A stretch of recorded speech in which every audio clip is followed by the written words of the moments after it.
on September 23rd at 2:50 a.m. Eastern U.S. time. So if you're anywhere from Pacific time zone further west, it happens on September 22nd. But on September 23rd, for most of the world, the sun enters Libra.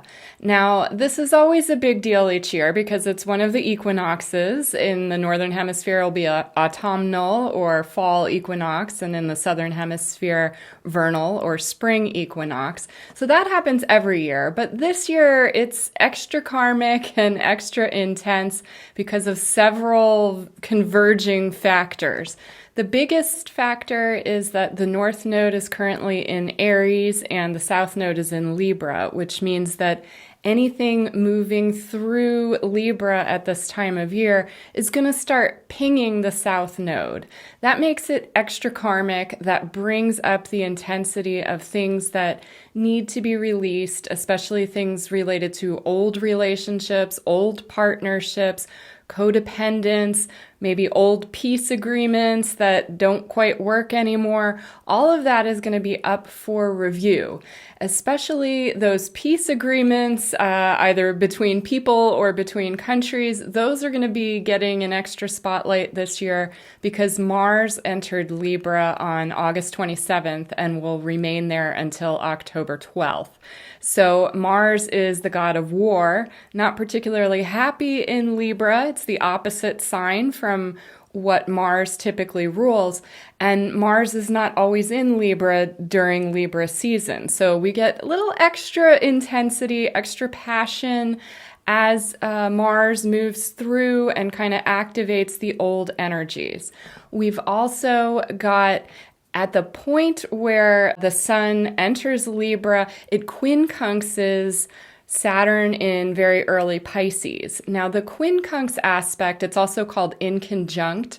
That's kind of an odd one. Not everybody tracks that. I do because I find that for sensitive people, you really notice this. So a lot of my clients are very intuitive themselves, and I just find that the quincunx really does kind of intensify the energies overall.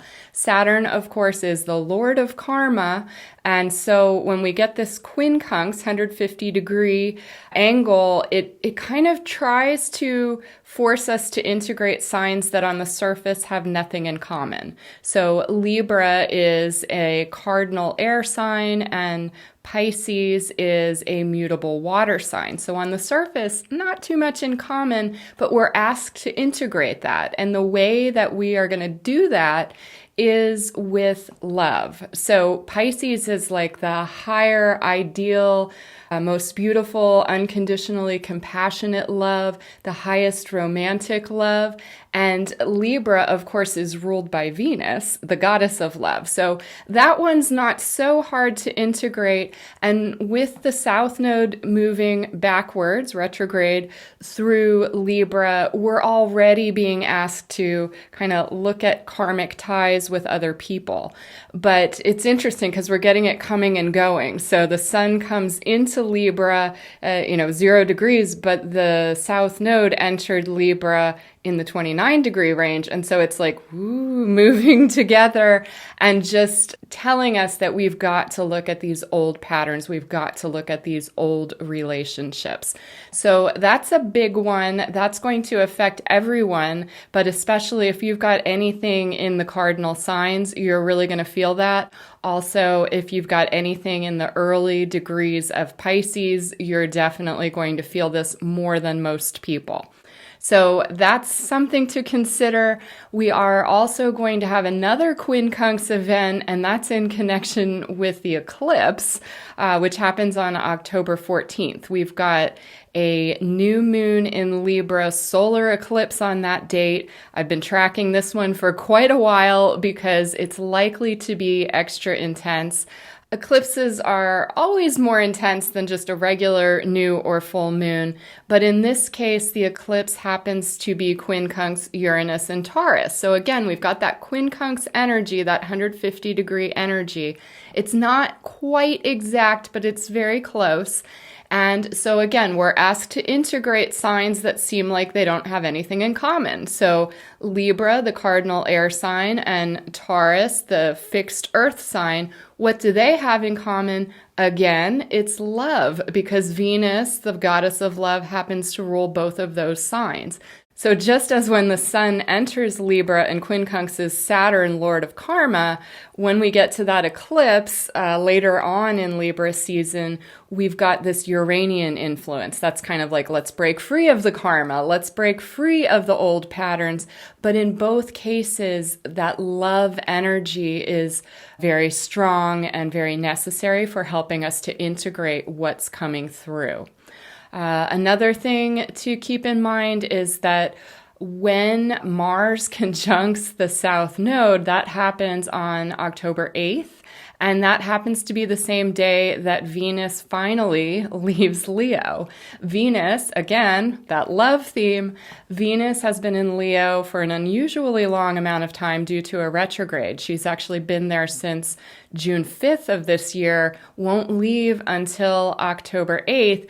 And that's going to happen at the same time that Mars, the warrior, the passion, the planet of action, conjuncts that South Node. So this is a collective energy. Again, on the more worldwide geopolitical level, we may see kind of a renegotiation about old peace agreements. We might actually see new peace agreements coming into being, but it's likely to stir things up not only on the geopolitical level, but also on the interpersonal level. Then 2 days later, Pluto stations direct in Capricorn, and at that point is very close to the US natal Pluto and squaring Mars in Libra. So anytime that Pluto stations direct, it's kind of a seismic shift. It's sort of like an earthquake.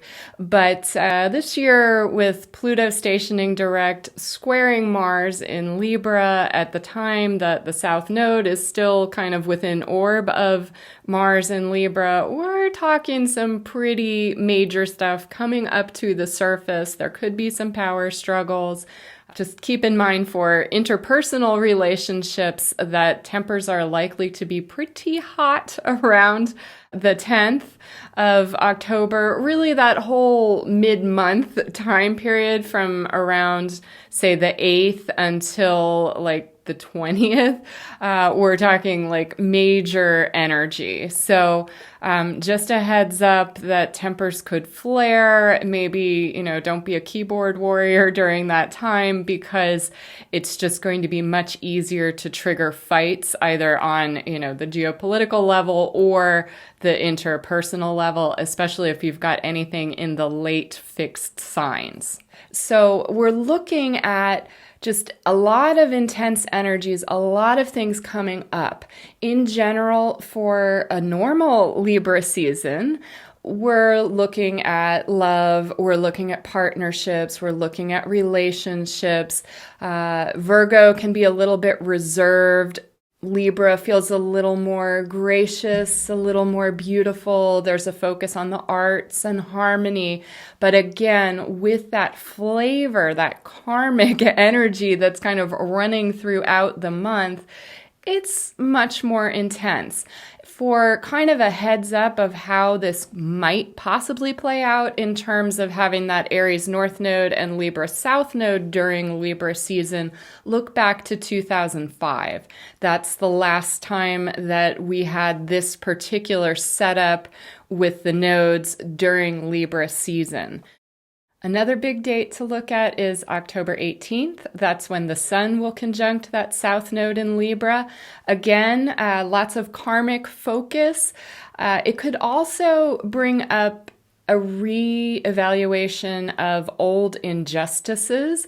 The symbol for Libra is the scales of justice, right? And they're balanced. So if there have been situations where justice has not been served in the past, we may see that because the sun shines light on that sort of thing. So in addition to all the karmic relationships, codependency, all of those themes, we might find that wrongs that we thought never would get righted actually have a spotlight on them, especially around the time of October 18th, and the information is likely to come out in a more public way because Mercury will also be very closely conjunct that moment. So lots of energies. We could see an increase in lawfare. We're already seeing a lot of lawsuits that are kind of brewing to the surface. We might see some major developments with those in September or October this year. But mostly there are ways to move through life where no matter what's happening around you, if you are living very present within yourself, and again, the key, I feel, to getting through this particularly intense Libra season is to tap into the love, because we're getting that from so many different directions. And sometimes it's tough love, especially with Mars in Libra. We may be called to exert a little more force or a little more of that kind of tough love confrontation that we don't necessarily like to have, especially if you've got a lot of placements in Libra. It's not necessarily very comfortable to confront people. Same with Pisces energy, which again, there's that quincunx right on September 23rd, really September 22nd to the 25th. We're going to feel that most, the quincunx with Saturn. Saturn being Lord of Karma and also kind of like Mr. No Nonsense. We may see that the idea, the theme of tough love, of being able to speak the difficult truths, but speak those from a place of love that will find more progress happens. There's a time and a place to just have peace for the sake of peace and to just try to keep harmony. That's more the normal energy for Libra, and it can feel very off balance. It can feel very disruptive to not have the harmony. But I wanted to make this video because this year's Libra season is likely to feel kind of different. And if we approach it from that deeper place of love, we're likely to really see progress, leaps and bounds of progress, but it might not be totally comfortable the whole time. If it's not, that's okay. Come back into yourself, come back into those things that bring more beauty and harmony to yourself, but then take the strength that comes from that out into the world and do your best to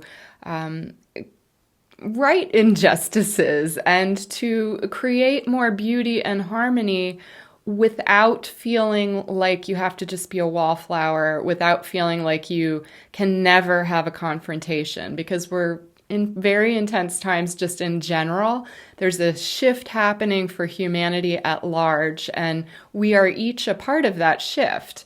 And this Libra season is likely to be pretty seismic in terms of how the rest of this story unfolds. So get clear in yourself, tap into as much love and beauty as you can so that you have the strength to move through this time with as much of that Venus beauty and grace as possible. All right, good luck to everybody, and until next time, take care.